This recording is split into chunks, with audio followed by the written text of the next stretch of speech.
World heavyweight championship के लिए आज खुलासे हुए और हो सकता है ये खुलासे ब्लड लाइन के लिए कोई नई चीजों की शुरुआत कर दें। Okay, hello chatters, my name is Rohit and you are watching wrestle chatter. तो इस वीडियो में गाइस हम लोग बात करने वाले हैं आज ये स्मैकडाउन के शो के बारे में, जो कि बैकलैश से पहले स्मैकडाउन का एपिसोड था। कल होने वाली है बैकलैश और सबसे पहले जो शो की स्टार्टिंग है वो करते हैं LW यानी कि Latino world order. Rey Mysterio और उनकी पूरी गैंग जो है रिंग में आती है और यहाँ पे आके वो बात करते हैं अपने बारे में, अपनी ग्रेटनेस के बारे में, जेलेना वेगा के बारे में प्रेस कर ही रहे होते हैं क्योंकि जेलेना वेगा का मैच है रिया रिप्ली से। तभी जो पूरी जजमेंट डे है, डेविन प्रीस्ट को छोड़ के यहाँ पे तीनों सुपरस्टार्स आते हैं, फिन बैलर, रिया रिप्ली और डोमिनिक मिस्टीरियो। डोमिनिक मिस्टीरियो जब भी माइक पे आते हैं उनको बोलने का मौका मिलता ही नहीं है। और पुएर्तो रिको में जहाँ पे ऑलरेडी इतने ज्यादा जो फेवरेट में चल रही है वो LWO चल रही है, तो भाई तुम सोच सकते हो कि क्या ही मौका मिला होगा उनको बोलने का। इसके बाद डोमिनिक मिस्टीरियो कहते हैं कि जितना ज्यादा मेरा फेवर नहीं किया कभी मेरे बाप ने, उतना ही जेलेना वेगा के लिए बाप बन रहा है। इसके बाद रे मिस्टीरियो ने मैच के लिए चैलेंज कर दिया सीधा डोमिनिक मिस्टीरियो की, चल अगर ऐसा है तो देख लेते हैं। रिया रिप्ली सामने आके खड़ी होगी और वो कहती है मैं तुझे चैलेंज करती हूँ। और उसके बाद जो मैच है वो बनता है शो के मेन इवेंट के लिए कि जेलेना वेगा और रे मिस्टीरियो होंगे एक टीम में और अगेंस्ट में होंगे डोमिनिक मिस्टीरियो और रिया रिप्ली, और उनके बीच में होगा मिक्स्ड टैग टीम मैच। ऐसा करने के बाद डोमिनिक मिस्टीरियो को अपनी हरकतों से बाज तो आना नहीं, वो एक बहुत ही चीप शॉट मार के चले जाते हैं। और उसके बाद जो पूरी रे मिस्टीरियो की टीम है वो उसको देख रही होती है। एक तरीके से चुटकी ले ली उन्होंने कि भाई अब मेन इवेंट में जाके तुझे मैं बताऊंगा। नेक्स्ट मैच गाइस जो हमको शो पर दिखता है वो था दी OC वर्सेस वाइकिंग रेडर्स के बीच में। और मैंने आपसे कहा था, मुझे याद है बहुत टाइम पहले, कि वाइकिंग रेडर्स का कभी कुछ बढ़िया नहीं हुआ, उनको रीपैकेज करके कैसे भी लेके आ जाओ, एंड में जाके उनके साथ बुरा ही हो जाता। लेकिन इस बार मुझे उम्मीद है कि ट्रिपल एच है तो शायद इस बार एक प्रॉपर डायरेक्शन में चलेंगे वो। लेकिन वाइकिंग रेडर्स का फिर से वही काम चालू हो गया कि अगर दूसरी कोई टीम आ गई तो भैया उनको जिता देते हैं, ताकि वाइकिंग रेडर्स को हराया ना तो इसलिए बिग डील रहेगी। अरे भाई बिग डील अपने आप में क्या, वाइकिंग रेडर्स खुद भी हैं। आज मैच में हमको यही सीन देखने को मिलता है कि रिंग साइड पर जो एजे स्टाइल्स नहीं जो मिशन है, एजे स्टाइल्स कमेंट्री पर बैठे होते हैं। मिशन ने आके जो वालहल्ला के ऊपर अटैक कर दिया एंड देन जो मैच है वो खत्म इस तरीके से हुआ कि मैजिक किलर लगता है और OC ने इस मैच में विक्ट्री ले ली है। वाइकिंग रेडर्स का भाई बहुत बुरा हाल हो गया। मतलब इस पॉइंट पर अगर उनको रिलीज कर दे और वो कंपनी में ना भी हो तो किसी को कोई फर्क नहीं पड़ेगा, क्योंकि वैसे भी उनको टीवी पर कोई स्टोरी लाइन जब मिलती है तो वो लॉन्ग टर्म में चल नहीं पा रही है। 2-4 हफ्ते उनको स्ट्रॉन्ग दिखा देंगे, भैया बड़ा साइज है, गिमिक चेंज कर देंगे या फिर गिमिक और ज़्यादा अग्रेसिव दिखा देंगे, लेकिन उस चीज़ का कोई फायदा नहीं होता। ये बहुत बड़ा फ्लॉ है वाइकिंग रेडर्स के साथ, पता नहीं क्या चलता रहता है, मुझे तो समझ में नहीं आ रहा है। अगली स्टोरी अगली चीज़ की तरफ चलते हैं तो यहाँ पे बियांका बेलेयर हमको नेक्स्ट देखने को मिलती है। बियांका बेलेयर क्योंकि स्मैकडाउन की सुपरस्टार नहीं है, स्मैकडाउन में आज आई थी तो बता दें कैसे उन्होंने यहीं से हिस्ट्री क्रिएट करी थी जब वो स्मैकडाउन वुमेन्स चैंपियन बनी थी। उसके बाद वो बताते हैं कि बैकलैश में वो इयो स्काई को हरा के मॉडर्न एरा की लॉन्गेस्ट रेनिंग चैंपियन बन जाएंगी। डैमेज कंट्रोल ने यहाँ पर आकर उनको इंटरप्ट किया। बेली यहाँ पर यही बात कर रही होती है कि तुम कहाँ के सपने सोच रहे हो, ऐसा कुछ नहीं होने वाला। मैं और डेकोटा काई तो बनेंगे विमेंस टैग टीम चैंपियंस और साथ में जो इयो स्काई है वो बन जाएगी, तेरे पास जो चैंपियनशिप है रॉ वुमेन्स चैंपियनशिप, उसका टाइटल ले लेगी। तो डैमेज कंट्रोल के पास गोल्ड ही गोल्ड होगा। इसके बाद बियांका प्लेयर के ऊपर नंबर्स गेम का एडवांटेज लेने की उन्होंने कोशिश करी, काफ़ी हद तक सक्सेसफुल हो भी रहे थे। लेकिन उसके बाद जब आ जाती है Liv Morgan and Raquel Rodriguez तो उसके बाद जो नंबर्स गेम है वो इक्वल हो गए एंड देन जो डैमेज कंट्रोल है उनको निकलना पड़ता है यहाँ से, और जो रिंग में स्टैंड टॉल है वो फेस टीम करती है। नेक्स्ट हमको बैक स्टेज से भी एक सेगमेंट देखने को मिलता है जहाँ पर दी ऊसोस एंड सोलो सिकोवा होते हैं और यहाँ पे बात कर रहे हैं कि कैसे कल जो है बहुत हमारा बड़ा 6 मैन टैग टीम मैच है, इसको लेकर हमको प्रिपरेशन करनी है अपनी। इसके बाद वो सोलो सिकोवा से पूछते हैं क्या तुम रेडी हो, तो सोलो सिकोवा ने उल्टा ही उनके ऊपर जवाब मार दिया और सोलो सिकोवा ने आज सोलो सिकोवा की मर्च पहनी हुई थी, वो भी एक नोट करने वाली बात है। अभी इसके बारे में बाद में आपको सीन समझाऊंगा क्या है ये। तो इसके बाद क्या होता है कि ऊसोस को खुद ही जवाब दे देते हैं सोलो सिकोवा। वो कहते हैं मैं तो अपना कर लूंगा, तुम अपना पार्ट कर लेना, क्योंकि उनको पता है ऊसोस के रिसेंट में जो विन लॉस रिकॉर्ड है वो अच्छा नहीं रहा है। उन्होंने जो चैंपियनशिप है उसको तो गवाए और साथ साथ जब रीमैच जो मिला चैंपियनशिप के लिए तो उसको भी वो नहीं जीत पाए। तो इस तरीके से सोलो सिकोवा बोलते कम है लेकिन आज उन्होंने बोला, और जब वो बोलते हैं तो उसका मतलब होता है। नेक्स्ट चीज हमको शो पर दिखती है the street profits versus Imperium के बीच में मैच, और ये अच्छा टैग टीम मैच था। स्ट्रीट प्रॉफिट्स के मैचेस हमेशा ही अच्छे होते हैं, उस बात में कोई भी शक नहीं है। मॉन्टेज फोर्ड की हवाई जो है जंप आती है जो उन्होंने ली और उसके बाद फ्रॉग स्प्लैश मार के उन्होंने इस मैच में विक्ट्री ले ली और स्ट्रीट प्रॉफिट्स इस मैच को जीत जाते हैं। वैसे पूरा बैकलैश का जो मैच कार्ड है ना उसको हम रोहितमन गेमिंग चैनल पर आज खेलने वाले हैं। रात 8:30-9 बजे के आसपास जो रोहितमन गेमिंग चैनल पर स्ट्रीम है वो हो जाएगी, तो आना ज़रूर उसमें और आज करते हैं फिर अपना कमबैक गेमिंग चैनल पे। नेक्स्ट गाइस हमको शो पर देखने को मिलते हैं the American nightmare Cody Rhodes, और अमेरिकन नाइटमेयर कोडी रोड्स का वो है जो उनके थीम सॉन्ग में आता है, वो इतनी जोर से बोला वहाँ के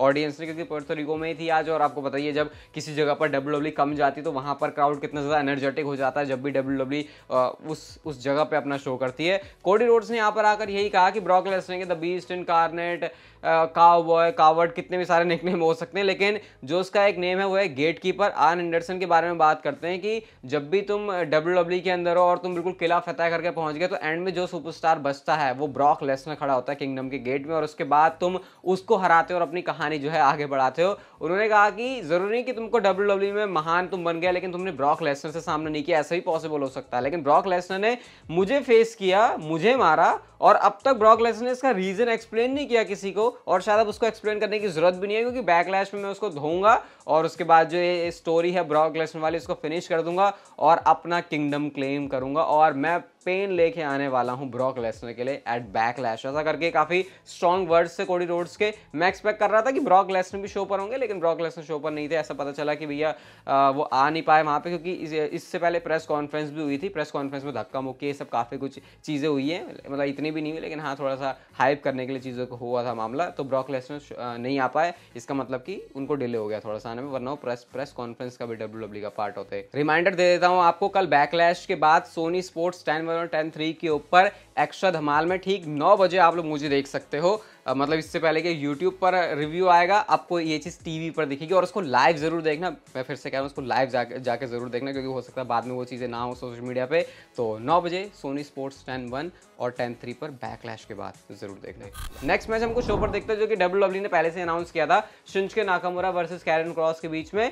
और मेरे को मैच बहुत ज़्यादा अनप्रेडिक्टेबल लग रहा था कि यार कैरन क्रॉस भी बंदा, इसको भी पुश WWE करती है, शिंजुके नाकामुरा अभी आए हैं तो जीतेगा कौन इस मैच में। स्कारलेट वुडरॉ ने रिंग साइड में काफ़ी ज़्यादा इंटरफेरेंस करने की कोशिश करी, हालांकि उन चीज़ों का कोई फायदा होता नहीं, क्योंकि एंड में किंशासा फिनिशर के साथ में शिंजुके नाकामुरा ने कैरन क्रॉस को पिन कर दिया। अब इससे मुझे ये चीज़ तो क्लियर हो गई है कि नाकामुरा को लेकर WWE के बहुत ज़्यादा स्ट्रॉन्ग प्लान्स हैं, क्योंकि ऐसे ही वरना वो कैरन क्रॉस के साथ मैच बुक नहीं करते, और मैच बुक कर दिया तो इस तरीके से हराते नहीं, बावजूद इसके कि स्कारलेट ने रिंग साइड में काफ़ी कुछ चुल करी थी। मुझे ऐसा लग रहा था कि स्कारलेट की वजह से हो सकता है कि नाकामुरा हार जाए, और हारने के पीछे रीजन भी हो जाएगा कि क्योंकि स्कारलेट ने इंटरफेरेंस करी, लेकिन क्योंकि नाकामुरा जीते बावजूद स्कारलेट की इंटरफेरेंस के, तो इसका मतलब कि नाकामुरा के लिए डेफिनेटली बड़े प्लान्स हैं। शो के मेन इवेंट की बात करते हैं तो यहाँ पर वही मिक्स टैग टीम मैच था, Rey Mysterio and Jelena Vega versus Dominik Mysterio and Riya replay के बीच में। जेलिना वेगा को भाई रिया रिप्ली के सामने जब हम देखते हैं तो लगता नहीं है ये कुछ कर सकती है, लेकिन जिस तरीके से वो चीज़ें करती हैं, रिया रिप्ली के लिए उन्होंने टेंशन क्रिएट करी यहाँ पे। एंड बेसिकली मतलब इस वाली स्टोर लाइन का यही है कि अब बैड बनी का रिटर्न भी होने वाला है। इस पूरे मैच की स्टोर लाइन की मैं बात कर रहा हूँ। एंड वाला सीक्वेंस था जब 3 अमीगो सुप्लेक्स लगा रहे होते हैं, 2 सुप्लेक्स लगाने के बाद एडी गुरेरो वाला उन्होंने स्टाइल किया, लेकिन रे मिस्टीरियो ने उनको ही उल्टा पिन कर दिया, और मैच में जो विक्ट्री है वो रे मिस्टीरियो एंड जेलिना वेगा की हो जाती है। ये चीज़ देख के जजमेंट डे को बहुत ज़्यादा गुस्सा आ गया। इसके बाद डेवन प्रीस्ट भी आ जाते हैं, सब मिलकर रे मिस्टीरियो के ऊपर अटैक कर रहे हैं, लेकिन तभी थीम सॉन्ग प्ले होता है बैड बनी का। बैड बनी अकेले नहीं थे, पहले तो बिल्कुल ना जैसे गुंडा नहीं होता अपने इंडिया में साउथ वाला, वैसा करके आए थे, हाँ थोड़ा सा साइज कम, वैसा करके जो है बैड बनी निकल के आते हैं, और पीछे से पूरी LW होती है, कैंडो स्टिक लेके आते हैं। जो LW है उन्होंने जो है डोमिनिक और फिन बैलर को इधर उधर लगा दिया। अब रिंग में बचते हैं बैड बनी एंड डेमन प्रीस्ट, और हाथ में है बैड बनी के कैंडो स्टिक। अब डोमिनिक मिस्टीरियो को पता नहीं कहां से कुछ चुल उठी, वो बीच में आ गए, कैंडो स्टिक का उनको शॉट पड़ता है और इतने में डेमन प्रीस्ट वहां से सरक लेते हैं, और इस तरीके से एंड में जो स्टैंड टॉल है वो बैड बनी ने किया। ओवरऑल आज का जो एपिसोड था वो बैकलैश को हाइप करने के लिए था, वही चीज यहाँ पे। ऐसा मैं कुछ नहीं कहूंगा कि बहुत बड़ा कुछ ऐसा फैक्टर WWE ने दिखा दिया, लेकिन गाइस इन बड़ी चीजों की हम लोग बात करने वाले हैं। वो है सबसे पहले तो ड्रू मैकिंटायर के बारे में। डेव मेल्जर ने ड्रू मैकिंटायर के बारे में ये अपडेट दी है कि WWE के साथ अब जो काम है ड्रू मैकिंटायर का वो खत्म ही हो रहा है, उनका कॉन्ट्रैक्ट जो खत्म हो रहा है, उसके बाद ड्रू मैकिंटायर WWE कंपनी से जाने वाले हैं। और गाइस ये काफी स्ट्रॉन्ग रिपोर्ट्स हैं। डेव मेल्जर ने यहाँ पे ये भी कहा कि अभी उनका ये जो फाइनल रन होने वाला है, क्योंकि 2023 में जाकर उनका कॉन्ट्रैक्ट एक्सपायर होगा, और कॉन्ट्रैक्ट रिन्यू नहीं हुआ है अभी तक, और चांसेस पूरे कि कॉन्ट्रैक्ट रिन्यू होगा भी नहीं। मुझे समझ नहीं आ रहा कि ऐसा हुआ क्या है कि ड्रू मैकिंटायर को WWE कंपनी छोड़नी है, लेकिन डेव मेल्टजर ने कहा है, जो कि रिसेंट में काफी सारी उनकी बातें सही है,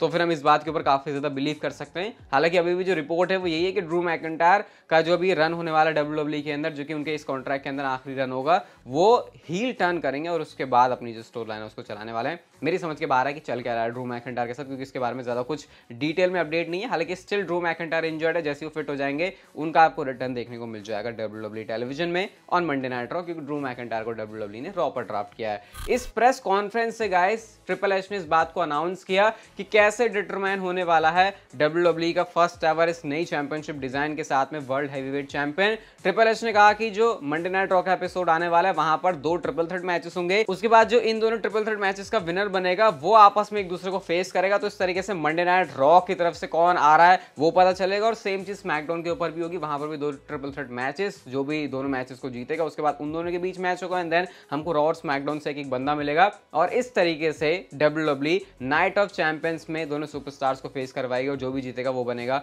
WWE के अंदर वर्ल्ड हैवीवेट चैंपियन। आप में से बहुत सारे लोग बोल रहे थे, जो मैंने ट्विटर पर एक डाला भी था ग्राफिक की कैसे टूर्नामेंट हो सकता है, कितने अच्छे अच्छे मैचअप्स हो सकते हैं, उसमें मैंने स्मैकडाउन का सुपरस्टार की फीचर किया हुआ है। तो भाई क्योंकि WWE ने शुरू से ये कहा था कि स्मैकडाउन का जो सुपरस्टार है वो भी फीचर होगा। अब इस सिनेरियो में हो क्या सकता है? सबसे पहले गाइस आज स्मैकडाउन पर रिटर्न होना था रोमन रेंस का, बिना किसी रीजन के, हमको बताया भी नहीं कि क्यों नहीं हुआ। WWE ने पहले से उसको अनाउंस किया हुआ था, और गाइस अब WWE ने नेक्स्ट स्मैकडाउन के एपिसोड के लिए रोमन रेंस का जो रिटर्न है उसको अनाउंस किया है। ज़ेरो न्यूज़ ने गाइस एक ट्वीट किया, जो कि आप लोग यहाँ पे देख सकते हो, जहां पे रोमन रेंस की बात है, एक तरीके से उसको कोट करके लिखा हुआ है, solo go get me that title. अब आपको पता है क्योंकि रोमन रेंस तो एलिजिबल है नहीं, ट्रिपल एच ने पहले ही बोल दिया कि वो नहीं हो सकता है। मैंने आपको बताया था कैसे वो चीज़ मनी इन द बैंक के थ्रू भी रोमन रेंस कर सकते हैं, उनको तीनों चैंपियनशिप अपने पास लेके आनी है, लेकिन सोलो सिकोवा वो सुपरस्टार हो सकता है जो कि अपने आप को इस टूर्नामेंट के अंदर एंटर करवाएगा। और गाइस ये बात तो आप सभी लोग जानते हो, अगर सोलो सिकोवा का टिकट कट गया इस टूर्नामेंट का, तो फिर शायद ही कोई सुपरस्टार है जो कि सोलो सिकोवा को रोकेगा, और सोलो सिकोवा बन जाएगा आपका WWE के अंदर नया वर्ल्ड हैवीवेट चैंपियन। और उसके बाद जो गोल्ड है वो फिर से आ गया ब्लड लाइन में। अब ये डिपेंड करता है रोमन रेंस के ऊपर कि क्या वो उस गोल्ड को सोलो सिकोवा के पास रखना चाहते हैं, या फिर वो टाइटल भी सोलो सिकोवा से ले लेंगे, क्योंकि एज एनफोर्सर ही सोलो सिकोवा रोमन रेंस के लिए काम करता है। और WWE का ये भी एक तरीका हो सकता है रोमन रेंस के पास 3 चैंपियनशिप रखने का, जब सोलो सिकोवा टाइटल जीतेगा और रोमन रेंस को लाके देगा।